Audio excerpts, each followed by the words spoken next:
Hallelujah.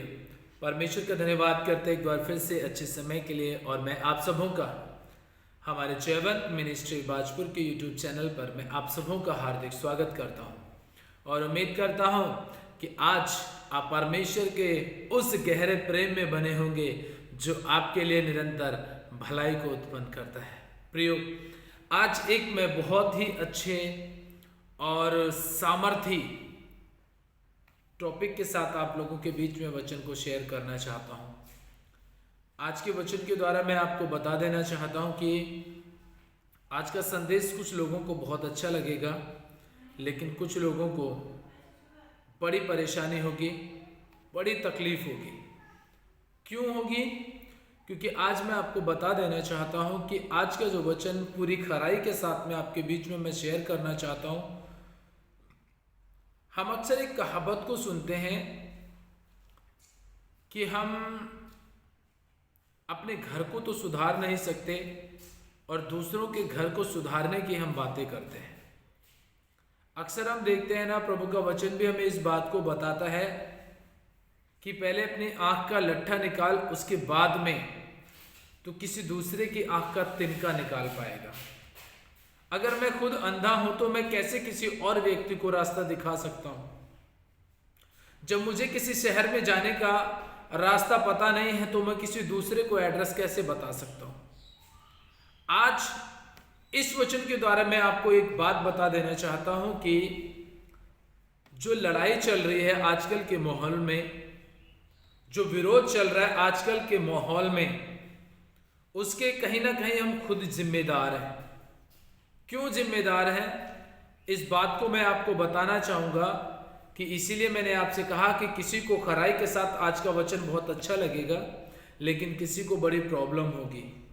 Problem उस व्यक्ति को होगी जो अपने आप को आत्मिक कहते तो हैं पर आत्मिक है नहीं। आज जो मैं वचन आपके साथ शेयर करना चाहता हूं, विशेषकर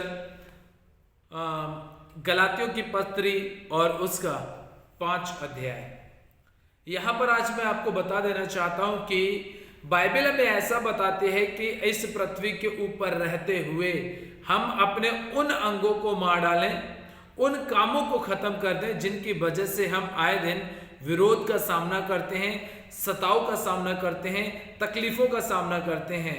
मैं इस विरोध की बात नहीं कर रहा है कि कोई चर्च तोड़ रहा है या कोई चर्च जला रहा है। मैं इस विरोध की बात नहीं कर रहा, मैं बल्कि उस विरोध की बात कर रहा हूं जो हमारे मसीह समाज में, मसीह लोगों के साथ में मसीह लोग ही कर रहे हैं।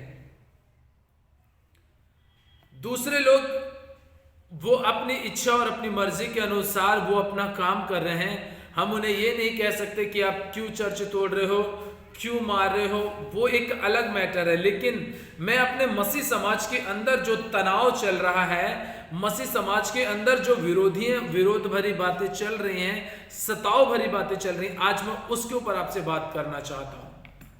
प्रिय, परमेश्वर का वचन हमें इस बात को बताता है, गलातियों की पत्री और उसका 5 अध्याय और उसके 16 वचन में लिखा है, पर मैं कहता हूं आत्मा के अनुसार चलो तो तुम शरीर की लालसा किसी रीति से पूरी ना करोगे। अगर तुम आत्मा के अनुसार चलना चाहते हो, आत्मा के द्वारा चल रहे हो, तो आप किसी भी रीति से अपने शरीर की इच्छाओं को पूरा नहीं कर सकते। क्यों नहीं कर सकते? क्योंकि परमेश्वर का आत्मा आपको शरीर के कामों को करने के लिए तैयार ही नहीं करेगा। प्रियो, आज जो हमारा युद्ध चल रहा है, बाइबल हमें ऐसा बताती है कि लहू और मांस से हमारा युद्ध नहीं है, बल्कि उन अंधकार की आत्मिक सेनाओं से हैं जो आकाश में रहती हैं और जो मसीह लोगों को भरमाने का काम करती हैं, मसीह लोगों को सताने का काम करते हैं। हमारा युद्ध उन अंधकार की शक्तियों से है, किसी लहू या मांस से नहीं, किसी भी जाति या किसी धर्म से नहीं, किसी भी इंसान से नहीं, किसी भाई से नहीं, किसी बहन से नहीं। हमारा युद्ध शैतान से चल रहा है और हमारा युद्ध अब आज के समय पर ऐसा हो चुका है कि शैतान से युद्ध ना चलते हुए आज हमारा युद्ध अपने लोगों से चल रहा है। हम एक दूसरे का विरोध कर रहे हैं। कैसे विरोध कर रहे हैं? मैंने कुछ समय पहले एक वीडियो आप लोगों के बीच में शेयर की थी, जिसमें आप लोगों ने बहुत समर्थन मुझे दिया और बहुत सारी कमेंट्स में आप लोगों ने मुझे उत्साहित किया कि सच में ऐसा हमारे बीच में हो रहा है। प्रियो, आज मैं आपको बता देना चाहता हूं कि अगर आप आत्मा के अनुसार चल रहे हैं तो आप शरीर के लालसाओं को पूरा कर नहीं सकते, आप शरीर की इच्छाओं को पूरा कर नहीं सकते। प्रियो, आज के समय में हमारे बीच में ऐसा हो रहा है क्योंकि शरीर आत्मा के विरोध में और आत्मा शरीर के विरोध में लालसा करता है। आत्मा और शरीर दोनों एक दूसरे के क्या हैं? विरोधी हैं। शरीर अपनी इच्छाओं को प्रकट करने के लिए कहता है कि तू सब प्रकार के बुरे काम कर ले, तू नशा भी कर ले, तू गंदे काम भी कर ले, तू बुरे व्यभिचार भी कर ले, तू झूठ भी बोल ले, तू निंदा भी कर ले, तू चोरी भी कर ले, तू डकैती भी कर ले। ये शरीर कह रहा है, लेकिन आत्मा रोकता है कि तू अगर ऐसा करेगा तू परमेश्वर के राज्य से बाहर हो जाएगा। लेकिन आपसे मेरा एक सवाल करना चाहूंगा, क्या आप ये काम कर तो नहीं रहे हैं? क्या आप आत्मा के विरोध में तो बात नहीं कर रहे हैं? अगर आप आत्मा के विरोध में चल रहे हैं और आप बुराइयां करते हैं, आप गंदे काम करते हैं, आप नशे करते हैं, आप चुगलियां करते हैं, आप लड़ाई झगड़े करते हैं, आप घर के शांति भरे माहौल को बिगाड़ करके रखते हैं, आप घर में मारपीट करते हैं, बच्चों के साथ, पत्नी के साथ, भाई बहनों के साथ में, या पत्नी अपने पति को मारती है, कुछ भी A to Z अगर आप ऐसा माहौल अपने घर में बना करके रख रहे हैं तो आप शरीर की इच्छाओं को पूरा कर रहे हैं। वहां पर आत्मा आपसे अलग हो चुका है। क्यों? क्योंकि ऐसी जगह पर परमेश्वर का आत्मा रहना ही नहीं चाहेगा जहां पर शैतान की मर्जियों को पूरा किया जाता हो। आज आप दुखी हैं, बीमार है, परेशान है, कर्जदार है, तकलीफ और समस्याओं में पड़े हैं। क्यों? पता है, क्योंकि आप शरीर की इच्छा को पूरा कर रहे हैं। आप परमेश्वर की आत्मा के अनुसार नहीं चल रहे। जिस दिन से आपने परमेश्वर की आत्मा के अनुसार चलना शुरू कर दिया, आपकी जिंदगी में प्रभु बदलाव लेकर आ जाएगा और आपके जीवन को पूरी तरीके से बदल करके रख देगा। हालेलुया। आज मैं आपको प्रोत्साहित करना चाहूंगा, आज मैं आपको उत्साहित करना चाहूंगा कि आप अपने जीवन के अंदर इस बात को स्वीकार कर लीजिए कि आप शरीर में रह तो रहे हैं, लेकिन आप शरीर की इच्छाओं को पूरा करने के लिए नहीं, परंतु आत्मा में रह करके आत्मा की मर्जी को पूरा करने के लिए इस पृथ्वी के ऊपर भेजे गए हैं। आज हमारे बीच का जो झगड़ा हुआ पड़ा है वो ये हुआ पड़ा है कि अगर कोई भी प्रभु का सेवक, मैंने आपको बताया था कि बुरा मत मानना, लेकिन ये सच्चाई है आज हमारे मसीह समाज की, जिसका फायदा शैतान पूरी भरपूरी के साथ उठा रहा है। आज हमारी कमजोरियां ये बन चुकी हैं कि किसी चर्च के अंदर एक नया व्यक्ति चला जाता है तो वो पासवान ये सोचता है कि चलो ठीक है, एक भेड़ मेरे चर्च में आ गई है, लेकिन वो जिस जगह से आया है उस जगह के हालातों के बारे में बताएगा। क्यों? क्योंकि मैं आपको बता देना चाहता हूं कि कोई भी इंसान दो स्वामियों की सेवा नहीं कर सकता। अगर वो एक से प्यार करेगा तो दूसरे की वो बुराई जरूर करेगा, फिर जब वो दूसरे के पास जाएगा तो उससे प्यार करेगा, पहले वाले की बुराई करेगा। एक कोई भी कलीसिया का व्यक्ति अगर किसी अन्य चर्च के अंदर जाता है तो वो अपने पास्टर की, अपनी कलीसिया की, अपनी सब प्रकार की ऐसी बातों को लेकर के वो ऐसा लोगों के सामने रखते हैं कि वो ये बात कहने के लिए तैयार हो जाएंगे कि ठीक है, ऐसी जगह पर जाने की तुम्हें जरूरत नहीं है, आप हमारे चर्च में आना शुरू कर दो, आप यहाँ की सदस्यता ले लो, हमारे पास चर्च भी है, हमारे पास कब्रिस्तान भी है, मेरा ऑर्डिनेशन भी हो चुका है, मैं सब कुछ करने के लिए तैयार हूं, आप हमारे चर्च की मेंबरशिप ले लो। जब हम ऐसा करते हैं तो हम शैतान को मौका देते हैं। याद रखना, आपने तो उस व्यक्ति को अपने चर्च का मेंबर बना लिया है, लेकिन जिस चर्च से वो निकल करके आया है, जब उस प्रभु के सेवक को पता चलेगा कि आपने ऐसा काम किया है, क्या वो आपके साथ मेल मिलाप करेगा? क्या आपके साथ में वो अपने रिश्ते को मजबूत करेगा? नहीं करेगा। आपने एक मेंबर के लिए आपने परमेश्वर के सेवक के साथ मनमुटाव जैसी बातों को पैदा कर दिया है, आपने भलाई नहीं दिखाई। अरे आपके चर्च में अगर वो 1 महीने तक भी आ जाए तो आपका ये फर्ज बनता है कि आप उस व्यक्ति के पासवान से, उसके पास्टर से आप बात करें, फोन करके कहें कि आपके चर्च का एक विश्वासी हमारे यहाँ आ रहा है, कोई प्रॉब्लम तो नहीं हुई है, कोई बात विवाद तो नहीं हुआ है, किसी भी प्रकार का कोई मनमुटाव तो नहीं। आप बात तो कीजिए कम से कम उससे। आप उससे बात करना नहीं चाहते, लेकिन आपको ये पता चल जाता है कि एक कलीसिया, एक व्यक्ति मेरे चर्च का, मेरी एक भेड़, मेरे चर्च की एक भेड़ बढ़ चुकी है। आप उससे बात तो कीजिए, आप बात नहीं करते हैं, जिसकी वजह से आज के समय पर पास्टर लोग एक साथ इकट्ठे होकर के, एकजुट होकर के आज वो संगति करना नहीं चाहते हैं। आज वो एकजुट होकर के पास्टर लोग आपस में मिलकर के किसी भी एक बात को लेकर के सहमति जता नहीं पाते हैं। और यदि किसी कारणवश कोई पास्टर 8, 10, 15 पास्टर एक साथ इकट्ठे मिल भी जाए तो उनके विचार कभी भी नहीं मिल पाते हैं। कारण यही है कि भैया मेरा पेट भर जाए, मेरी झोली भर जाए, मेरी जेब भर जाए, बाकी का मुझे किसी से कोई लेना देना नहीं है। बुरा मत मानिएगा मेरे भाइयों और मेरे प्रभु के सेवकों और मेरी बहनों, हम सब प्रभु में एक हैं। प्रभु यीशु मसीह के चेले भी आपस में बहुत सारी चीजों को लेकर के विचार किया करते थे, लेकिन कभी उनके बीच में ऐसी दरारें नहीं आईं कि वो एक दूसरे से मिलना ही बंद कर दें। जब जब उनके ऊपर सताव आता था वो मिलते थे, और जब सताव भी नहीं भी आता था वो तो भी मिलते थे। क्योंकि हम पौलुस के बारे में जानते हैं तो पौलुस बार बार यरूशलेम को जाता था ताकि वो अन्य प्रभु के प्रेरितों से मिल सके, प्रभु यीशु मसीह के चेलों से मिल सके। वो बार बार ये कोशिश करता था, और जबकि हम सब जानते हैं कि उन लोगों के बीच में मनमुटाव भी हुआ करता था, ये हमें प्रेरितों के काम की पुस्तक से पता चलता है। उनकी सेवकाइयों में उतार चढ़ाव भी होते थे, प्रभु के सेवक भी आपस में किसी भी चीज को लेकर के बात विवाद कर लिया करते थे, लेकिन मसीह के प्रेम से उन्होंने कभी भी अलग नहीं किया अपने आप को, और मेल मिलाप करना बंद नहीं किया, और मनमुटाव नहीं रखा उन्होंने। तो आज आप कैसे कर सकते हैं? आपका फर्ज बनता है कि आप अपने दूसरे पास्टर भाई से आप बात करें, उनसे पूछें कि आखिर इसने हमारी तरफ आना क्यों शुरू किया है। और यदि वो कलीसिया के व्यक्ति आकर के प्रभु के सेवक की बुराइयां करता भी है, उसे डांट दीजिए, आप उसे डांट दीजिए, उसे छड़ी लगाइए और कहिए कि अब इस चर्च में आप आ सकते हो, लेकिन आपको मेंबरशिप नहीं मिलेगी। हम पहले आपके पास्टर से बात करेंगे, पूछेंगे कारण क्या है, उसके बाद आप आगे की जो भी कार्रवाई होगी वो हम साथ में कर पाएंगे। क्यों? क्योंकि हम ऐसा इसलिए करेंगे क्योंकि हम आत्मा के द्वारा चलते हैं, हम परमेश्वर की आत्मा के द्वारा चलते हैं, प्रभु के लोग हैं हम, तो हमें इस बात को करना बहुत जरूरी है। मेरे भाइयों प्लीज मुझे माफ जरूर करना, लेकिन ये सच्चाई है हमारी आज चर्चों की, जिसकी वजह से विरोधियों को मौका मिल जाता है और जिसकी वजह से आज शैतान अपना भरपूरी के साथ काम कर रहा है। आज आपके ऊपर सताव क्यों आ रहा है? क्योंकि हमने उस एकता और मेल मिलाप की आत्मा के साथ काम करना बंद कर दिया है। आज हम सिर्फ अपनी मर्जी के अनुसार काम करना शुरू कर दिया है। बहुत समय पहले की बात है, एक घटना को मैंने अपनी आंखों से देखा कि प्रभु के सेवक ने प्रार्थना करना शुरू किया। हमारे लोकल की ही बात है, मैं प्रभु के सेवक का नाम ओपन नहीं करूंगा और मैं उन लोगों का भी नहीं करूंगा जिन्होंने उन सारी समस्याओं को क्रिएट किया था।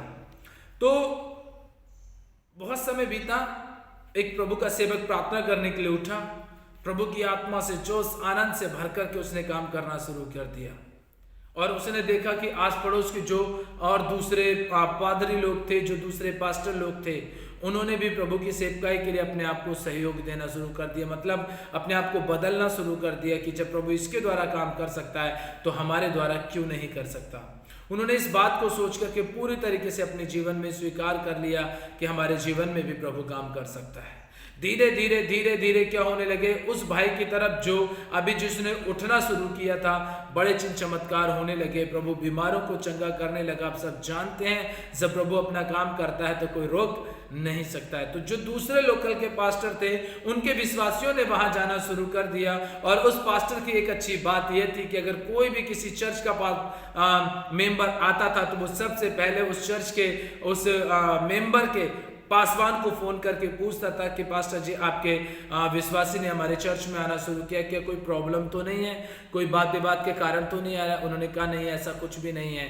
तो वो पास्टर जी उनके आगे हाथ जोड़ के कहते थे कि भाई या बहन, आप अपने पास्टर के पास जाओ, आप अपने चर्च में जाओ, आप उनके साथ संगति करो, उनसे आपको अलग होने की जरूरत नहीं है। वो बार बार ये बात बोलते थे, और ये चीज लेकर के बहुत सारे पादरियों को अच्छा भी लगता था कि ये व्यक्ति सबके साथ में मिला। क्यों? क्योंकि परमेश्वर का आत्मा उसके जीवन में काम करता था। वो शरीर के अनुसार नहीं परंतु आत्मा के अनुसार चलता था। लेकिन कुछ ऐसे लोग वहां पर खड़े हुए जिनके चर्च के कुछ विश्वासियों ने जाना शुरू किया। उनको बड़ा गुस्सा आया और उन्होंने जाकर के कंप्लेन कर दी, और जब कंप्लेन कर दी तो चर्च तोड़ दिया गया। झोपड़ी बनी हुई थी, हम सब जानते हैं, छप्पर जिसको कह सकते हैं, गन्ने की पत्ती से जिसको हम छप्पर बनाते हैं, इस टाइप का उन्होंने चर्च बना रखा था। पास्टर जी वहां पर थे नहीं, वो बाहर कहीं दुआ करने के लिए गए थे। रात में कुछ लोग आए और आकर के पूरा उसको जला करके चले गए, तोड़ ही दिया। पास्टर जी की अपनी जमीन नहीं थी, इसलिए वो ज्यादा कुछ कर नहीं पाए। और उस मामले की जब जांच पड़ताल हुई, छानबीन हुई, तो पता चला कि कुछ सेवक ही थे। प्रयोग कितनी हमारे लिए लज्जित करने वाली बात है कि हम आत्मा के अनुसार चलने वाले व्यक्ति हैं, मुर्दों को जिंदा करने वाले, ट्यूमर कैंसर को हराने वाले परमेश्वर के लोग हैं, और हम इतनी ऊंची हरकतें करते हैं। स्वर्ग में जाना चाहते हैं आप, या फिर परमेश्वर के राज्य में जाना चाहते हैं, तो आप आत्मा के द्वारा चलने शुरू कर दीजिए, क्योंकि आत्मा कभी नहीं चाहता कि आप शरीर के अनुसार चलकर उसकी मर्जी को पूरा करें। लिखा है यहाँ, शरीर के काम तो प्रकट है, अर्थात व्यभिचार, गंदे काम, लुचपन, टोना, बैर, झगड़ा, ईर्ष्या, क्रोध, विरोध, फूट, विधर्म, डाह, मतवालापन, लीलक और इनके जैसे जैसे और काम भी हैं। ये काम अगर आपके अंदर है, यदि आप किसी पास्टर को देख करके जलते हैं, चिढ़ते हैं, आपको अंदर से जलन होती है, तो इसका मतलब ये है कि आप आत्मा के अनुसार नहीं चल रहे। मेरे विश्वासी मसीह भाई बहनों, मैं आप सबों से भी यही विनती करना चाहूंगा कि आप भी आपस में वाद विवाद करवाना या करना बिल्कुल बंद कर दीजिए, क्योंकि ये आपके लिए खतरनाक हो सकता है। क्योंकि आपकी जरा सी जलन, आपकी जरा सी चिढ़, उसको शैतान बहुत भयंकर आग का रूप देगा, और न जाने आप कितने प्रभु के सेवकों के लिए और परमेश्वर की कलीसिया के लिए और परमेश्वर के लोगों के लिए शैतान आपको नुकसान का कारण बना सकता है। इसलिए मेरे मसीह भाई बहनों, आप परमेश्वर की आज्ञा के अनुसार चलने वाले व्यक्ति हो, आप परमेश्वर की आत्मा के द्वारा चलने वाले व्यक्ति हो। इसलिए आज का संदेश बहुत महत्वपूर्ण है। यदि आप डाह और जलन, ईर्ष्या रखते हैं, आप अपने पड़ोसी से जलते हैं, बैर भाव करते हैं, तो यह शरीर आपके द्वारा करवा रहा है, आत्मा आपके लिए प्रार्थना कर रहा है। क्योंकि यदि हम रोमियो की पत्री 8 अध्याय पढ़ते तो लिखा हुआ, आत्मा तो खुद आहें भर भर के, हम आहें जकड़न कैसे करते हैं ना, इस तरीके से आत्मा आहें भर भर के प्रभु से प्रार्थना कर रहा है, ताकि हम मेल मिलाप के साथ में रह सकें, प्रभु के साथ में चल सकें। प्रियो, बहुत ही गंभीर बात है ये हमारे लिए कि हम मसीह में रह करके आज अपने लोगों के लिए दुख का कारण बन रहे हैं। अरे हम अपने मसीह समाज का ये कलेश अगर खत्म नहीं करेंगे तो बाहर के विरोध को कैसे सहन कर पाएंगे? अगर अपने आपस के लड़ाई झगड़ों को खत्म नहीं करेंगे, ये मेरा चर्च, वो मेरा चर्च, ये मेरी कलीसिया, वो मेरी कलीसिया, जब तक हम इन चीजों को खत्म नहीं करेंगे, तब तक हम कैसे बाहर के सताव का सामना कर पाएंगे? हम कैसे उस सताव का सामना कर पाएंगे जो शैतान ने पर पग पग, एक कदम के बाद दूसरे कदम के पास में रखा हुआ है? हम कैसे उसका सामना कर पाएंगे? आज इन बातों को जानिए, समझिए, परमेश्वर आपको बुद्धि, ज्ञान और समझ से परिपूर्ण करे। अपने मसीह समाज के गृह कलेश को बंद करें, आपस के लड़ाई झगड़ों को बंद करें। अब ये समय आ गया कि एकजुट होकर के परमेश्वर की आत्मा के द्वारा मसीह समाज चल सके।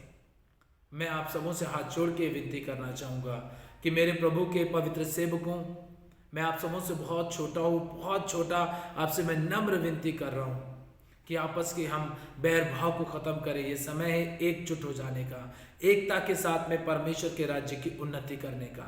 आपस के गृह कलेश को, अपनी कलीसिया के वाद विवाद को, चर्च के वाद विवाद को आप इसको खत्म करें। हम सब मिलकर के खत्म करें, प्रभु के सेवक भी और मसीह विश्वासी भाई बहन भी, हम सब मिलकर के इन सारी बातों को खत्म करें, एकजुट हो जाए मसीह के प्रेम में, उसकी आत्मा के द्वारा चलें। हम जानते हैं जयवंत होंगे, हम शैतान के ऊपर प्रबल होंगे। शैतान कितनी भी योजना बनाए, कभी वो हमारे ऊपर सफल नहीं हो पाएगा। इसलिए हम आपस में एक दूसरे का आदर मान सम्मान करें, एक दूसरे की मदद करें, सहायता करें, प्रभु के प्रेम में बने रहें। प्रियो, यदि ये संदेश आपको अच्छा लगा है तो आप दूसरों तक शेयर करना, ताकि हमारे दूसरे भाई बहन भी पूरी तरीके से वचन के द्वारा आशीष पा सकें। लास्ट में, यदि किसी को भी मेरी बातें बुरी लगी हो, मैं आप सबों से माफ़ी चाहता हूँ, लेकिन सच्चाई है हमारे समाज की, तो इसलिए सच्चाई को जान करके हम अपनी कमियों को दूर करें और प्रभु के गहरे प्रेम में बने रहें। परमेश्वर आज के वचन के द्वारा आप सबको आशीष दे और हमारे जयवंत मिनिस्ट्री बाजपुर के यूट्यूब चैनल को आप सब्सक्राइब जरूर करिएगा। प्रभु आप सबको आशीष दे। सभी को जय मसीह की।